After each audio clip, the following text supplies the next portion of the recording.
Once Upon a Time Lord. Written by Gabriel Nightshadow and Time Lord. Narrated and produced by Lord Baldrith. Amber Raine as Chariya. Distributed by Sir Teakle at thecaverns.net. Also distributed by avatarsradio.com. Part 2. Thurmann Cove, Lake Travis, April 18, 1981, 1 o'clock p.m.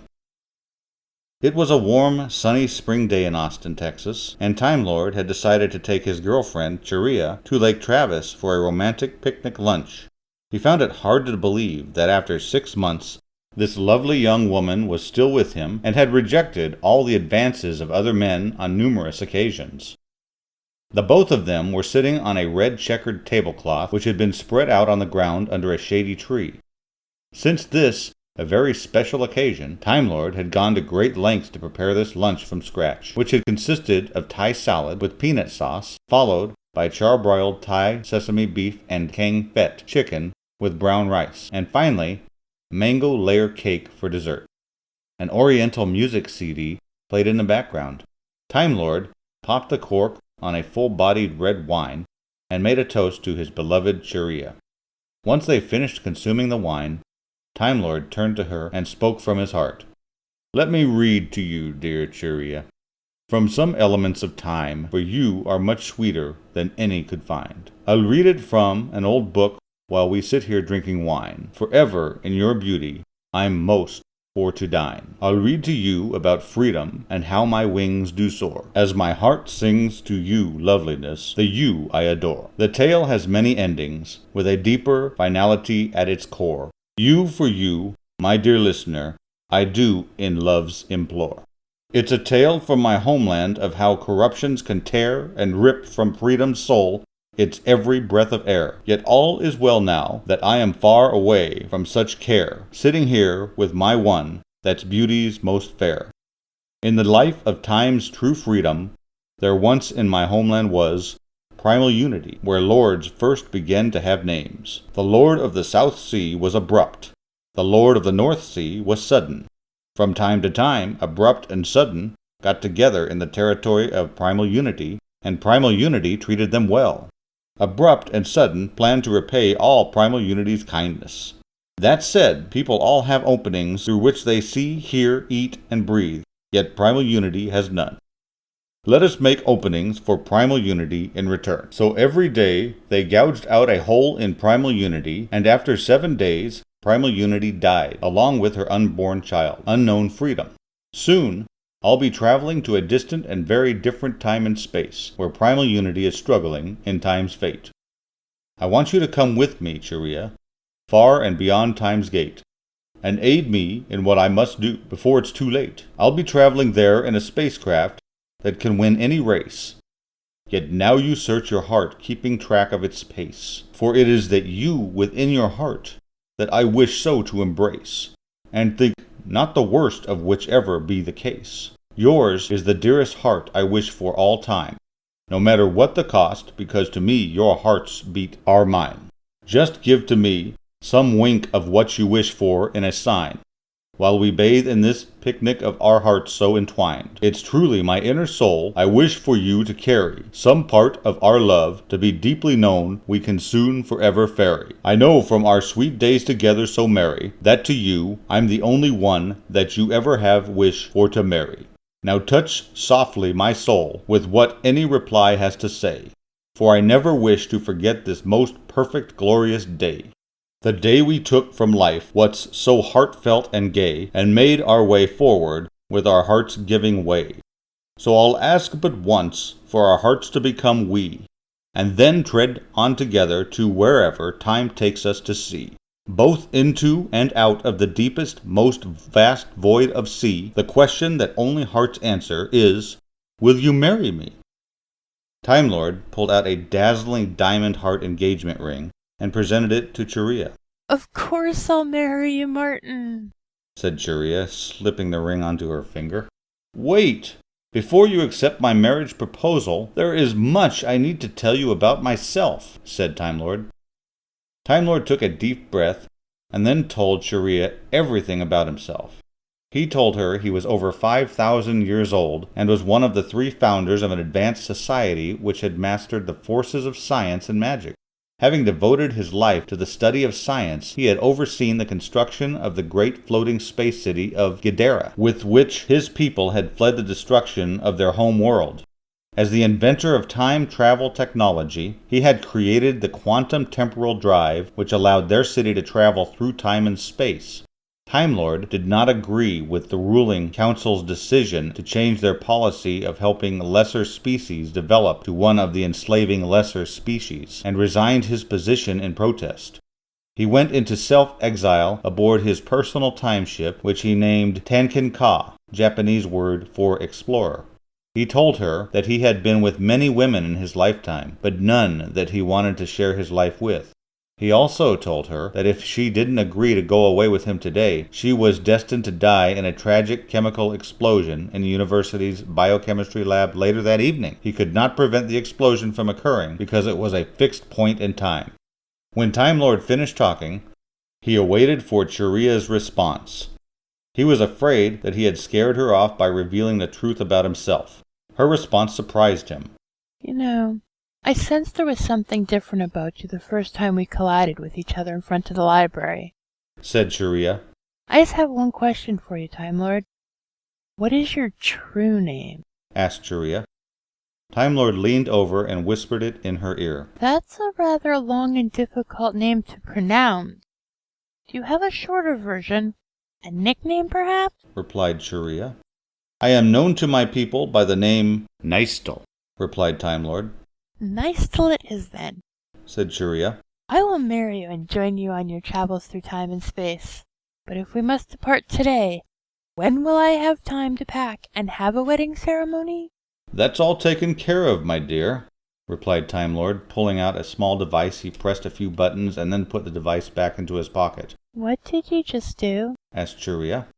I just teleported all of your belongings aboard my timeship, replied Time Lord. As far as the wedding ceremony goes, help me pack everything up into the car. There's some place we have to go. Okay, said a curious Chariya. 20 minutes later, they found themselves in a rather familiar field. All of their SCA friends were assembled for their medieval wedding. Her dad and mom were there too, dressed in attire benefiting a duke and duchess. But we're not dressed in appropriate attire, exclaimed Chariya. Not a problem, said Time Lord, as Chariya was taken away by her female friends to a nearby tent where her wedding gown lay waiting for her. Another 20 minutes, Chariya emerged. As her father walked her down the aisle, she heard her good friend Maeve sing a song, By My Side. It was not a medieval wedding song, but Time Lord had chosen it because it expressed his feelings perfectly. Chariya was surprised to see Shimino, Richard Garriott, standing next to Time Lord and serving as his best man. After they exchanged their vows and kissed, a flock of doves was released. They all flew off to the east, but one suddenly peeled off and headed west. Unbeknownst to all of those below, its eyes briefly glowed. Several hours later, as the wedding festivities were coming to an end, Time Lord and Chariya were approached by young Richard Garriott. Professor, I was so sorry to hear about your ailing father, said Richard.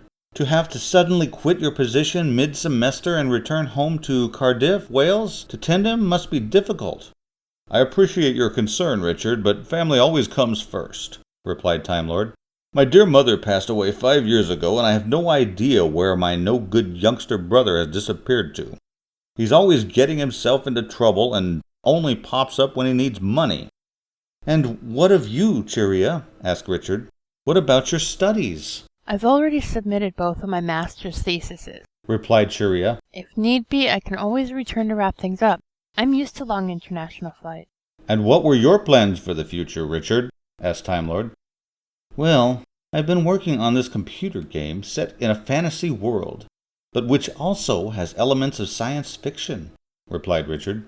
Science fiction, you say? Said Time Lord. What sort of science fiction? Time travel, answered Richard. The protagonist must eventually make his way back up to space and find a time machine so he can travel back in time to defeat the main villain before he becomes immortal. Do you believe in time travel, Professor? Of course I do, said a grinning Time Lord.